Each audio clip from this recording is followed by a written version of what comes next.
problema cuando la gente es tan generosa que te la juega para intentar cumplir las expectativas que alguien plantea. En primer lugar, me encanta estar en Trigueros, por muchas razones, de amigos y de personas muy queridas por mí, en la organización y fuera de ella, y tener un pueblo con una referencia histórica de movimiento de lucha y obreros que siempre se convierte para la gente de izquierdas que vivimos en otras partes de la provincia de Huelva, pues también referente de actuación política y de actuación social desde el compromiso. Desde el compromiso profesional, el compromiso individual, que después, incidentalmente, como decía anteriormente Pepa, o transitoriamente, se da el salto al compromiso político o a lo que es el compromiso electoral. Una premisa que para nosotros es fundamental, y es que yo creo que hay que reivindicar, y en eso tenéis la persona de la alcaldesa de Victoria, colega mía de batalla docente, pues un reflejo del salto que se da en un momento dado por una circunstancia determinada y por un sentido de compromiso, desde la labor de compromiso educativo en su centro a la labor de compromiso ya con toda la ciudad desde un proyecto integral y de defensa de los sectores trabajadores y de un modelo de justicia social. Por tanto, y viendo el público de grandes referencias y de conocimiento de lo que son las premisas de la izquierda, yo quiero partir en mi intervención de varios enunciados que para mí son fundamentales en torno a por dónde nos vamos a mover desde la izquierda o de Izquierda Unida en estas elecciones. En primer lugar, creo que un enunciado muy importante es que somos la organización política cuyo programa electoral se puede resumir en 3 palabras: empleo, empleo y empleo.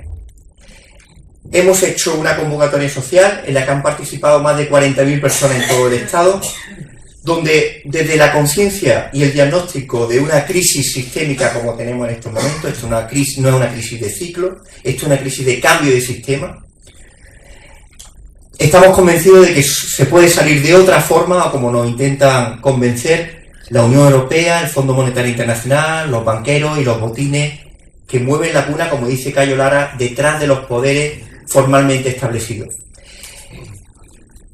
Desde el 2002, ya decía José Saramago, un escritor muy querido por nosotros, hablaba de que, irónicamente, sobre los representantes de los parlamentos nacionales, y le advertía, en 2002, que él los percibía como personas que, aunque representaran la soberanía popular, sin embargo, no representaban el poder. Y ese enunciado que decía Saramago hace ya casi 10 años, se ha evidenciado en esta crisis.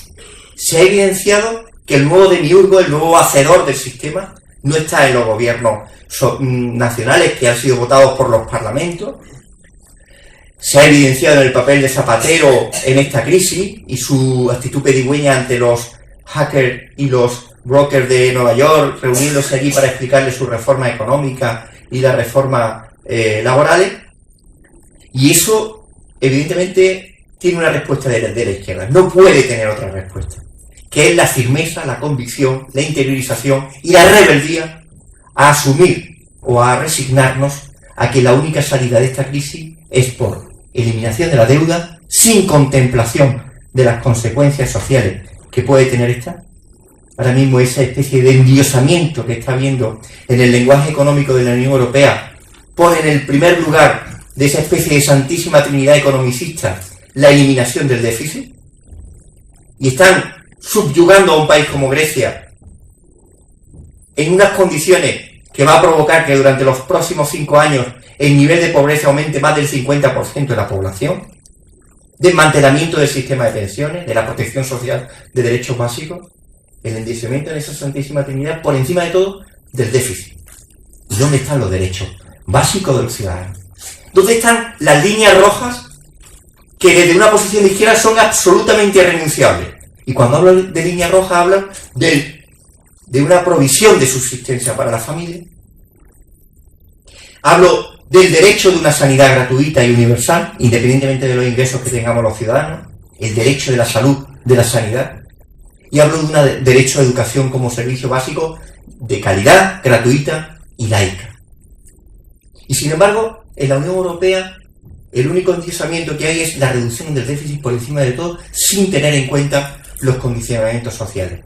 ¿Y qué crecimiento económico vamos a tener sostenible si no hay inversión del sistema público? ¿Desde cuándo? ¿Quién nos enseña otro sistema que podamos hacer crecer la economía sin inversión del sistema público? Hemos llegado a un momento en la Unión Europea que tenemos que recurrir a Obama, que precisamente no es un izquierdoso bien destacado. Obama hace un plan de inversión pública. No es nuestro referente, pero resulta que Obama se está poniendo más a la izquierda que la Unión Europea.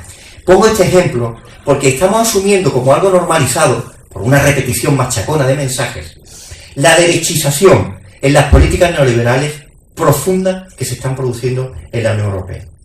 Con una consecuencia, si no se evita, que va a ser el empobrecimiento de las capas populares, mayor empobrecimiento de las capas populares, la pérdida de derechos básicos, sanidad, educación, servicios sociales, pensiones, y el deterioro de los que han pasado al desempleo. Desde esa conciencia de lo que nos jugamos este 20 de noviembre, tenemos que lanzar las propuestas que hemos tenido siempre. No me cansaré de repetir que Izquierda Unida tiene sobre todo una autoridad moral en estos momentos de ser la única fuerza que cuando España era una fiesta y el dinero parecía que fluía como el río Jordán, como el agua del río Jordán, éramos los pepitos grillos que advertíamos que no era sostenible un modelo económico centrado única y exclusivamente en la construcción, en el crecimiento urbanístico sin sostenibilidad con el medio ambiente, porque eso se iba a caer como un castillo de naipes. Y lo advertíamos una y otra vez. Y advertíamos de la necesidad de crear un sistema productivo diversificado, que se basara en los sistemas de producción de transformación.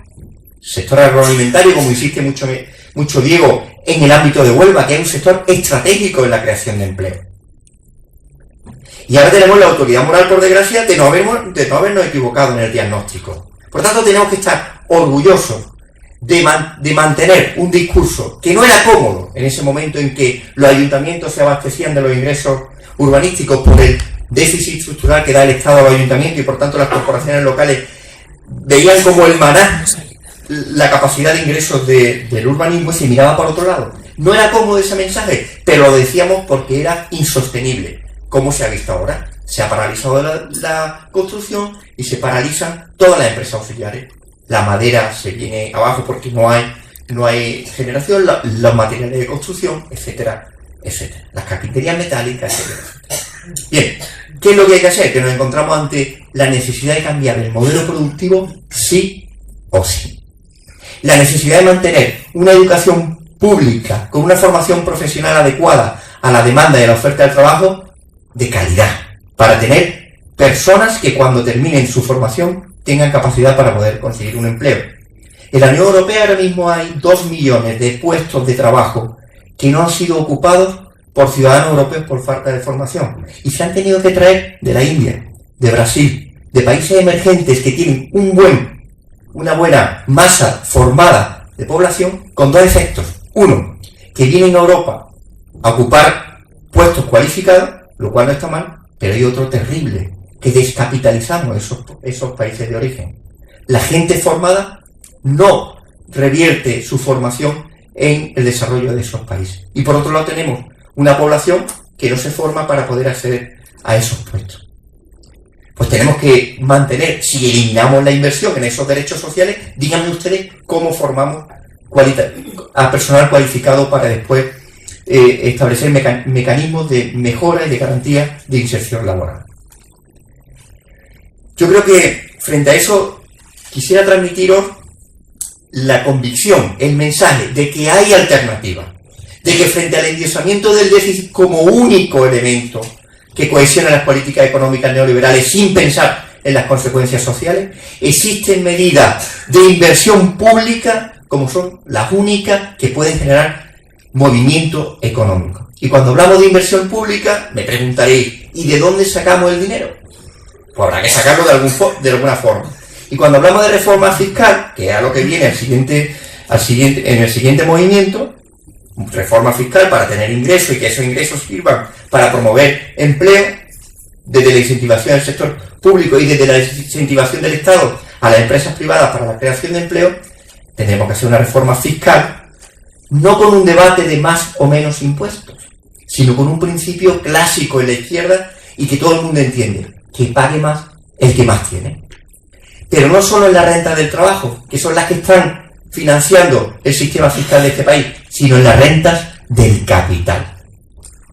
Según la Asociación de Inspectores de Hacienda, quédense con el dato, 57.000 millones de euros se defraudan por parte de las grandes empresas al fisco. ¿Saben ustedes 57.000 millones de euros? Para hacerse una idea, yo me mareaba cuando lo dije la primera vez, a Grecia el pago de la deuda es 43.000 millones de euros, es decir, el 3,5% de las grandes empresas de este país, o lo que es lo mismo, las grandes empresas de este país que generan el 3,5% del tejido productivo y sobre todo del tejido de empleo, porque el resto lo generan las pequeñas y medianas empresas, y ahora volveremos, tienen un fraude, según la Asociación de Inspectores de Hacienda, de 57.000 millones de euros. Habrá que aflorar ese fraude, porque lo que no es sostenible es un sistema fiscal que lo promueven y lo sostienen principalmente los trabajadores de cuentas ajenas, o los pequeños empresarios, los autónomos. Habrá que aflorar ese dinero que no aparece en el fisco y que deja de ser utilizado para la inversión pública. Pues bien, hablando del 3,5%, que es el tejido laboral que genera las grandes empresas, el 95,5% restante, o un más o menos uno de margen de error, lo generan las pequeñas empresas. En España, casi 3 millones de empresas son de menos de 10 trabajadores. Y de esas casi 3 millones de empresas, 1.790.000, casi 1.800.000, son empresas autónomas en estado puro, de un trabajador que se crea su autoempleo. Es decir, el 55% de las empresas que generan empleo en este país lo generan los autónomos con una empresa de un solo trabajador. Y el 40% restante entre 1 y 9 trabajadores. Pues Izquierda Unida tiene una propuesta muy concreta. En Huelva se estiman que son más o menos 17.000 las empresas con estas características. Y planteamos la generación, un plan de promoción de empleo con la subvención o con el coste por parte del Estado del 30% del salario bruto anual de la contratación de ese trabajador. Estamos hablando de invertir en la provincia de Huelva durante un primer año de 102 millones de euros y 88 millones el segundo, que financiarían el 20% del coste bruto de los salarios de trabajadores. Por tanto, tenemos propuestas concretas que se visualizan cifra a cifra en puestos de empleo concretos. Porque no hay que perder la vista, que no se nos vaya la obnubilación sobre las grandes empresas que es verdad que mueven financieramente la economía, pero no la mueven productivamente. Por tanto, tenemos que cambiar el modelo de estimular frente a la economía absolutamente especulativa y financiera de movimiento de capitales que no generan ninguna riqueza, a un estímulo, una concentración de los recursos públicos en favor de la economía productiva que genera empleo. Y yo quiero hacer esta reflexión porque se tiene que hacer desde la esperanza, es decir, tenemos que tomar conciencia de la situación en la que estamos. ¿Quién nos ha llevado a esta situación? No han sido los sindicatos, que siempre han tenido que estar negociando la contención de salarios. Aquí está Rubén, que es un destacado dirigente sindical y que conoce bien el tema. No han sido los trabajadores, que hemos tenido contención salarial, bueno, ya no contención, reducción de salario. Han sido las empresas especulativas, eso que llaman los mercados, los que han generado esta crisis. Y ahora resulta que el propio capital que genera esta crisis quiere aprovechar esta crisis para sacudir aún más el poco estado de bienestar que tenemos. Y frente a eso, tenemos dos opciones: resignarnos y decírselo después a nuestros hijos y nietos que no hicimos nada, o rebelarnos, luchar, movilizarnos, asustarlos, saber que van a tenernos enfrente, y nos tienen que tener enfrente, por una cuestión de orgullo social, de orgullo ciudadano. Yo quiero estar orgulloso de haber luchado contra este sistema injusto. No me resigno a luchar contra este sistema absolutamente injusto. Y reivindico mi posición como ciudadano de luchar por un sistema sanitario que no puede verse amenazado por un sistema de copago o por un condicionamiento económico a la atención sanitaria. Me niego a que se extienda el sistema americano. El sistema americano es que si tú no estás asegurado y tienes un cáncer, te muere directamente de beneficencia o tienes que hipotecar la casa. Me niego a asumir que puede ser ese el futuro del sistema sanitario. Tenemos que posicionarnos. Y esa posición tiene que traducirse el 20 de noviembre en una posición electoral. No me vale el discurso del voto nulo y el voto en blanco. Ya sabéis, hay ahora un debate y hay miles de páginas web de lo inútil que es el voto blanco y el voto nulo. Os rectifico, no es inútil. Es beneficioso para el que gana. Para el partido mayoritario, que le va a salir más barato el diputado. Por tanto, de voto nulo y voto blanco es el voto absolutamente menos rebelde que puede haber en el arco político. El voto rebelde de verdad es el voto positivo que puede traducirse en una fuerza parlamentaria como Izquierda Unida, donde si hubiéramos tenido fuerza suficiente en este país, en estos momentos habría habido un debate en la Constitución, sobre la reforma de la Constitución y la constitucionalización del déficit. Y que me venga algún socialista a decirme desde cuándo es un presupuesto de izquierda constitucionalizar el déficit por encima de cualquier otra consideración. Que me lo diga. ¿Desde qué presupuesto de izquierda es el déficit, el deslizamiento del déficit, un elemento progresista, introducirlo en la Constitución? Pero no teníamos fuerza suficiente en el Congreso y no hemos podido provocar un referéndum, porque las fuerzas electorales, la confluencia de fuerzas electorales con representación parlamentaria eran profundamente neoliberales de derecha. ¿No lo hemos visto en el consenso de la Constitución? Y no hemos tenido fuerza. Por tanto, hay una utilidad en el voto, en la necesidad de sacar el 5% como mínimo, que ya las encuestas nos lo dicen, de sobra, pero también en la generación de un grupo político parlamentario fuerte que tenga la voz de los trabajadores y que haga de contrapeso a lo que se llama la ofensiva liberal que se nos viene si el Partido Popular, como dicen las encuestas, llega a gobernar. Y por tanto a Pepa Vila hay que llevarla al Congreso. Y si yo voy al Senado, pues también mejor, porque será fuerza. Pero a Pepa hay que llevarla al Congreso.